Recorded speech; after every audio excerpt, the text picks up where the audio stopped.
All praises and adorations are due to Allah subhanahu wa ta'ala, the Lord of the universe. We thank Allah subhanahu wa ta'ala. We praise Him Almighty. May peace and benediction of Allah subhanahu wa ta'ala be upon Prophet Muhammad sallallahu alayhi wa sallam, his household, his companions, and those who follow his path till the day of judgment. Dear great brothers and sisters in Islam, fear Allah subhanahu wa ta'ala. Fear the day that you shall return back to Allah subhanahu wa ta'ala for hisab. May Allah subhanahu wa ta'ala save us on that day. Dear great brothers and sisters in Islam, I want us to reflect on this great mimbar. On one of the Quranic hadith verses, Allah subhanahu wa ta'ala says in Surah Al-Mu'minun, الَّذِينَ يَرْثُونَ الْفِرْدَوْسَ هُمْ فِيهَا خَالِدُونَ. Those, the inheritors of Firdaus, that is, those that will inherit Jannat Firdaus, and hum fiha khalidun, and they will be there forever. Who are the people? Who are those people that are going to inherit Al-Jannat Firdaus? Allah subhanahu wa ta'ala, He described them in Surah Al-Mu'minun and even beautified and opened Surah Al-Mu'minun with their attributes. Allah subhanahu wa ta'ala mentioned about 7 attributes. If you want to be one of them, you can strive and you can join them. May Allah subhanahu wa ta'ala make it easy. Allah subhanahu wa ta'ala says, قَدْ أَفْلَحَ الْمُؤْمِنُونَ. The mu'minun, that is the believers, they are prosperous, that is, they are going to be successful in this dunya and on the day of judgment. And Allah subhanahu wa ta'ala says, who are the mu'minun? It can be easy for me to claim to be a mu'min or you to say a mu'min, but that attribute of iman, for somebody to be a mu'min, is not a small task. I'm telling you. By the time that we narrate, we describe, we bring their sifat, that is attributes, you will now justify or you will now conclude whether you are one of them or you are not.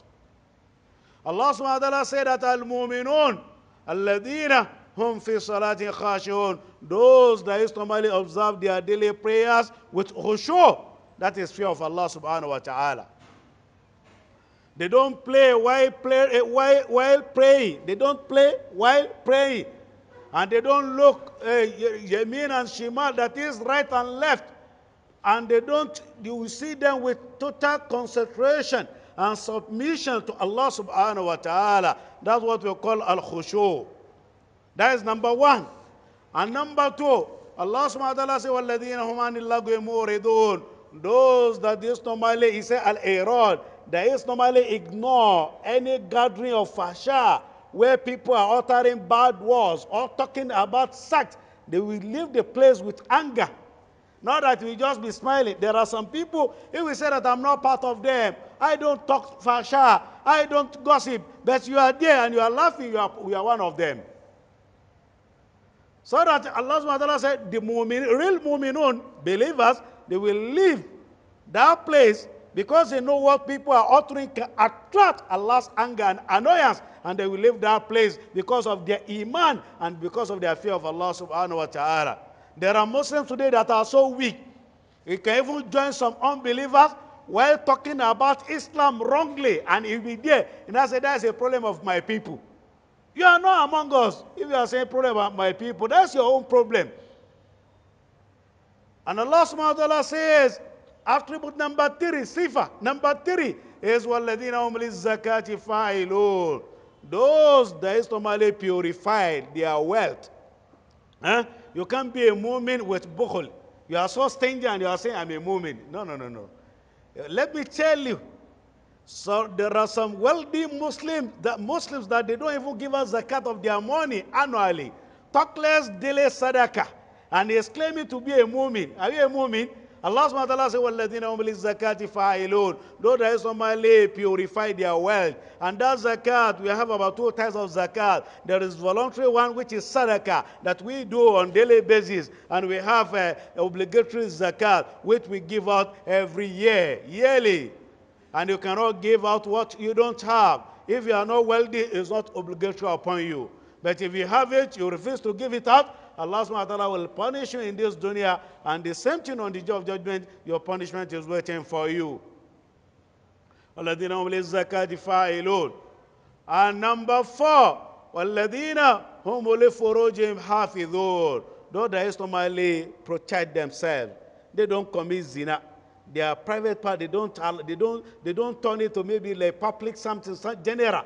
That is, she can allow anybody to have sexual distant pleasure with her, and he himself, he can do it with anybody. That one, if you are doing that one, you are not among mu'minun. Allah subhanahu wa ta'ala said that illa ala azwajihim, they don't do it except with their halal. Azwajih, their husbands and their wives.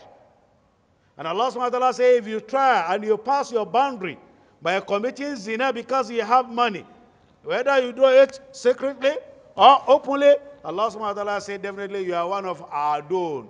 You have already passed your boundary. And Allah subhanahu wa ta'ala said that we are waiting for you on the day of judgment. Not only on the day of judgment, even in dunya here.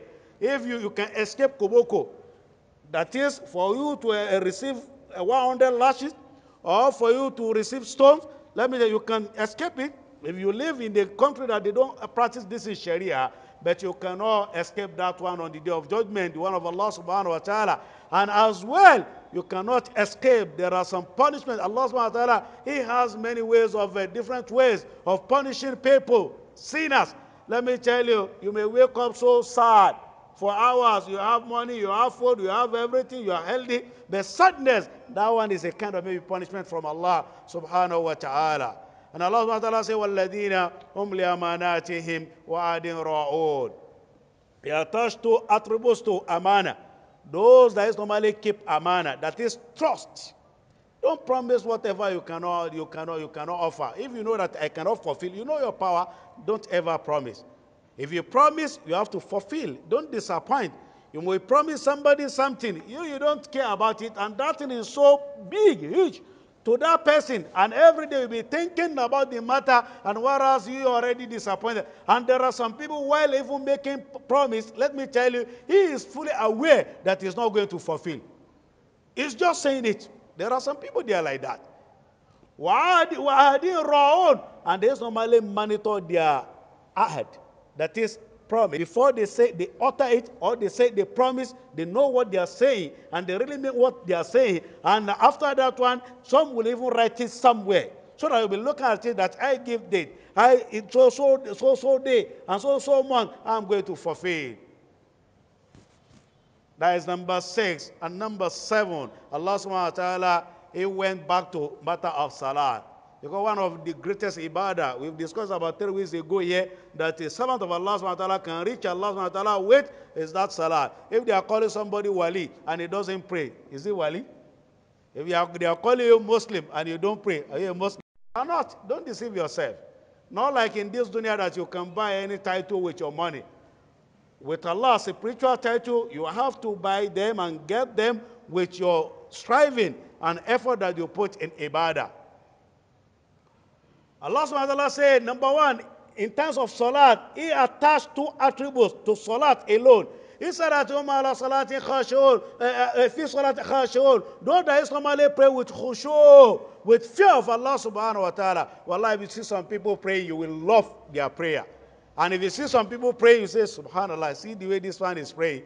You can even tell him that you don't know how to pray, subhanallah. And number 2, Allah subhanahu wa ta'ala said that Allah salawatin yuhafidhun. Those that normally monitor their salawat, the time of their salawat, anything that they want to do, they would know, they will monitor, they will be checking. MashaAllah, Jummah prayer, anything that I'm doing, inshallah, I have to terminate it. Jummah prayer is approaching. After Jummah, you'll be looking at time of Asr. If you want to go to somewhere, you'll be looking at his own watch, clock. We say that before I read the place, will I observe Asr on the road, or where will I even do that Asr? So that you'll be monitoring everything. That is what they call, you have a zone, al-muhafadha, and you will be praying every day.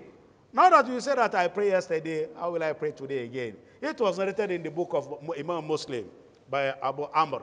He narrated this hadith. He said, I asked Prophet Muhammad sallallahu alaihi wasallam. I asked Prophet Muhammad sallallahu, tell me about Islam. Just give me a word that I may not need to even ask anybody. After this question again, I will be satisfied. And Prophet Muhammad said that, Qul amantu billah. Say you believe in Allah subhanahu wa ta'ala. Thumma istaqim. And stand firmly with your faith. There are many people that can say kalimat shahada, can join us today or be a Muslim or Mu'min, but it's not firm. You have to be so firm with your iman, with your religion. And if you want to know how to apply istiqamah, apply those 7 attributes that Allah subhanahu wa ta'ala mentioned in Surah Al-Mu'min. Number 1, while praying, you have to apply khushu. Pray, you pray to Allah subhanahu wa ta'ala with fear of Allah subhanahu wa ta'ala. And number 2, you ignore the people that are talking fahsha, talking rubbish. And number 3, giving out zakat of your money, purify your money. And number 4, keep, as Allah subhanahu wa ta'ala instructed you and commanded you to keep your private part. Don't misuse it. Because if you misuse it, Allah subhanahu wa ta'ala will punish you in this dunya and on the day of judgment. And number 5, your amana. And number 6, the same thing, it has to do with word, promise. If you promise somebody, make sure that you fulfill and you monitor your promise. And number 7, just make sure that you pray, you establish salawat al-mafruḍa on daily basis, and anything that you do, that is it, put it on your schedule every day. The first thing that you give this priority is your salat. May Allah subhanahu wa ta'ala make us among those mu'minun that Allah subhanahu wa ta'ala promised them al-jannah firdaus, not ordinary al-jannah. He said al-ladina, those that are going to inherit al-jannah firdaus, fiha khalidun, and they will stay there forever. May Allah subhanahu wa ta'ala accept this as an act of ibadah. May Allah subhanahu wa ta'ala bless you and bless your families. May Allah subhanahu wa ta'ala grant your request. اللهم اجعل بلدنا نيجيريا آمنة مطمئنة يأتيها رزقها رغدا من كل مكان وسائر بلاد المسلمين. ربنا آتنا في الدنيا حسنة وفي الآخرة حسنة وقنا عذاب النار. سبحان ربك رب العزة عما يصفون. سلام على المرسلين والحمد لله رب العالمين.